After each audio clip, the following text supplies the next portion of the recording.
আসসালামু আলাইকুম রহমতুল্লাহি ওয়া বারাকাতুহু। খুব ছোট্ট একটা বিষয় নিয়ে আপনাদের সাথে কিছু কথা বলবো, সেটা বলার জন্য এই মুহূর্তে আপনাদের সামনে হাজির হয়েছি। সেটা হচ্ছে, আমরা এত সুন্দর করে সাজিয়ে গুজিয়ে শব্দ চয়নে এত সাবলীল ভঙ্গিতে আমরা যে কোনো মানুষের সমালোচনা করতে এতটাই পছন্দ করি, এটা যদি আপনি বেতন নাও দেন তারপরও তার কাছে খুব শান্তি লাগে অন্যের সমালোচনা করা। আপনার এই সমালোচনার জন্য আপনি কোনো বেতনভুক্ত কর্মচারীও না, এবং বেতনভুক্ত আপনি কেউই না।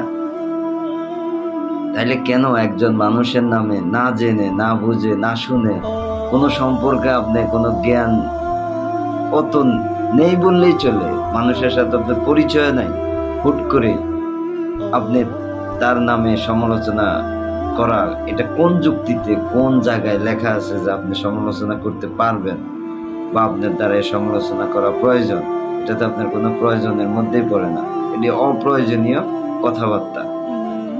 আপনি জানেন, আপনি বুঝেন, আপনি দেখছেন, হ্যাঁ, তাহলে আপনি এটাকে ওনার সামনে বলতে হবে, তাহলে এটা সমালোচনা হবে না। আপনি জানেন না, বুঝেন না, শুনেন না, ওই ব্যক্তিটার সম্পর্কে আপনার কোনো ধারণাই নেই, আপনার সাথে পরিচয় হয়েছে 2-4 দিনে, তার মধ্যে আপনি তার বিরুদ্ধে সমালোচনা এবং তার বিরুদ্ধে কথাবার্তা বলা, যে কোনো মানুষের বিরুদ্ধে আপনি কথা বলা, এটা তো একজন মুসলমানের পক্ষে সম্ভব না। আর একজন মুসলমানে কখনো একজন মানুষের বিরুদ্ধে, একজন ব্যক্তির বিরুদ্ধে গীবত করতে পারে না, এটি ইসলামে বৈধতা নাই।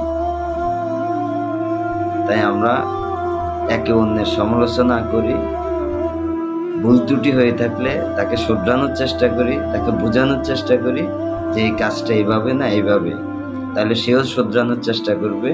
আল্লাহ পাক রব্বুল আলামিন আমাদেরকে এই ধরনের কার্যকলাপ থেকে হেদায়েত দান করুক এবং হেফাজত করুক। আমিন। আসসালামু আলাইকুম রহমতুল্লাহ।